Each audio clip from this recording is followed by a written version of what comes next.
Kalau soalnya nanti masuk pokok perkara, ya kita harapkan juga ada sikap gentleman dari Jokowi untuk hadir di persidangan dan kemudian sama-sama membuktikan dalam tanda kutip. Tidak boleh cuma satu kali, maka hakim menunda sidang sampai pekan depan dan mereka akan memanggil lagi secara layak pengadilan Kejaksaan Negeri Jakarta Selatan. Jadi untuk sementara banyak waktu lah. Tapi ada satu hal yang ingin saya catat sebelum Mas Roy dan kemudian Mas Ghafur dulu. Abdul Ghafur, bahwa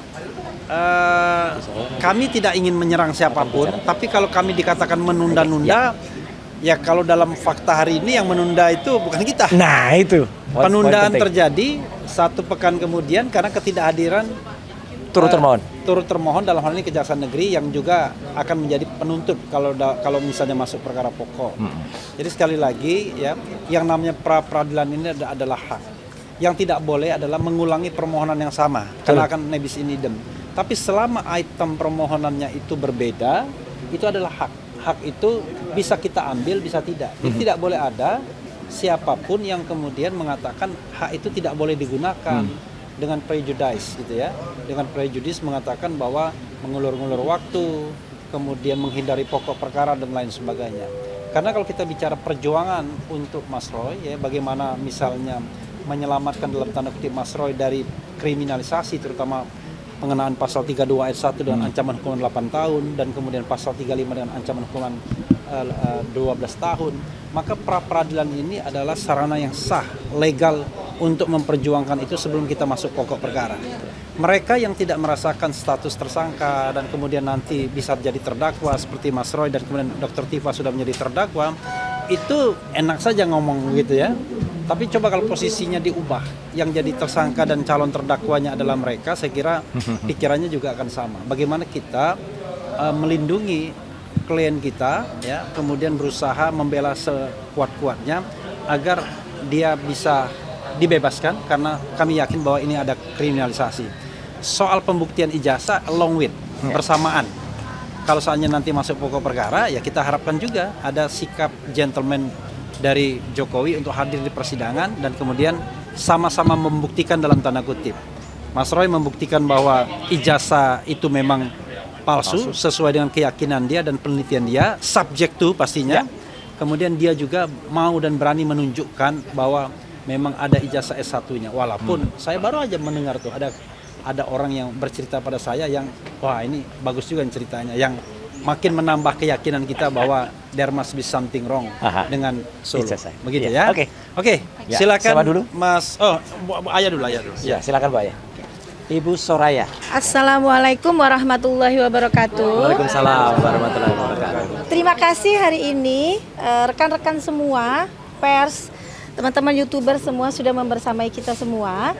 Dan saya selaku salah satu tim advokasi mengucapkan terima kasih atas kebersamaannya, atas perjuangannya, dan semoga semangat perjuangan ini terus berkibar ya Mas Roy ya, buat kita semua. Dan betul tadi apa bilang rekan kita bahwa hari ini tertunda, oke?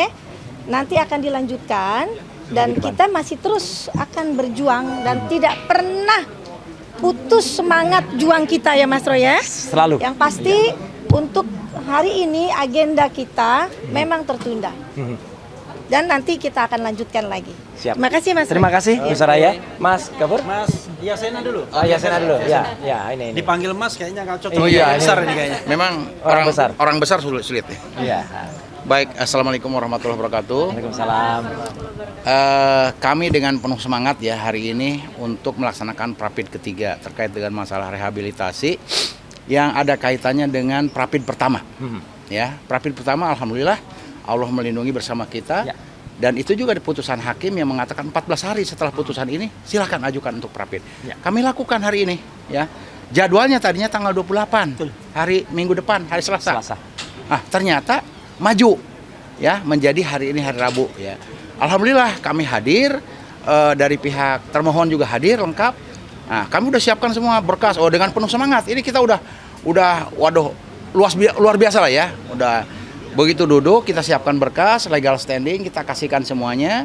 Kata Pak Hakimnya, oh itu legal standingnya sama ya seperti ya siap sama yang mulia. Dari sebelah juga termohon siap sama. Oh, turut termohon mana? Belum hadir.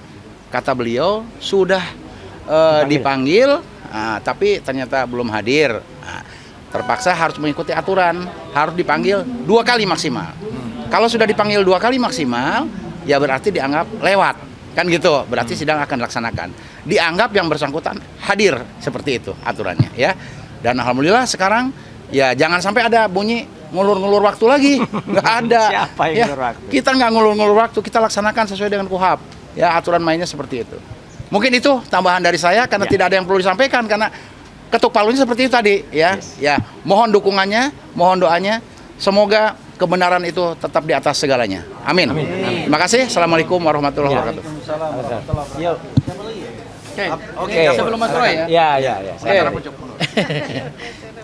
Terima kasih rekan-rekan media bahwa hari ini kami lagi-lagi menggunakan hak hukum kami sebagai tersangka ya.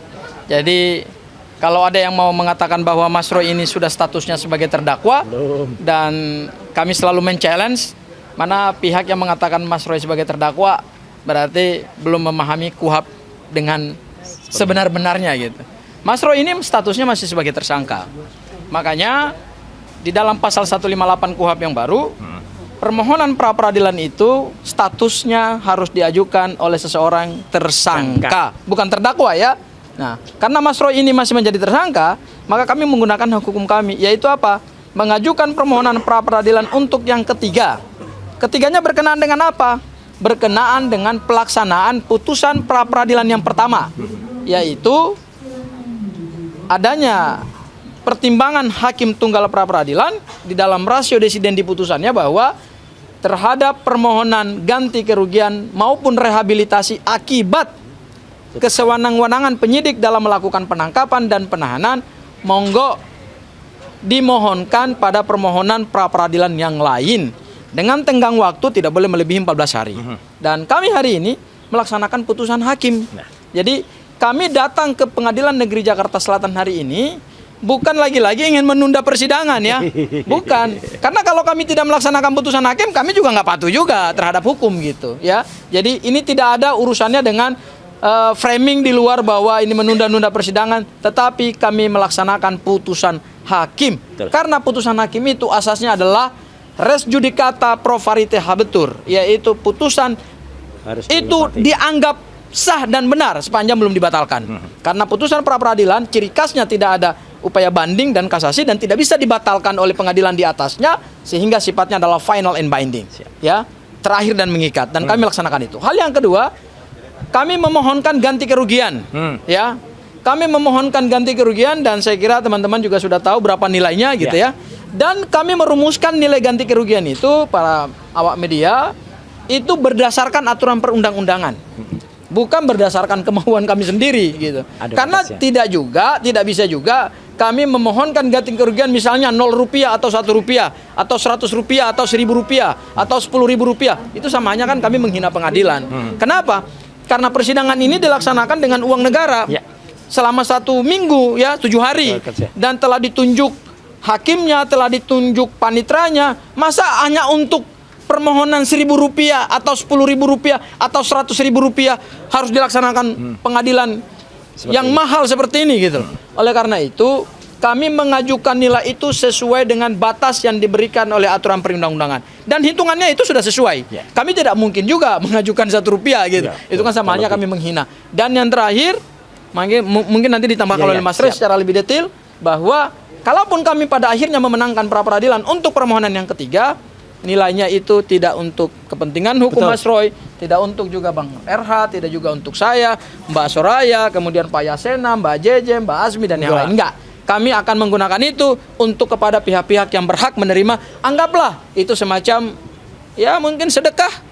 Ya, atau semacam hibah akibat dari salah tangkap. Betul, kesewenang-wenangan ya, bukan salah tangkap, kesewenang-wenangan penyidik dalam menangkap dan menahan Mas Roy. Saya kira itu Mas Roy dari saya. Baik. Gak sempet baca? Dengerin aja, klik icon text to speech di okezone.com.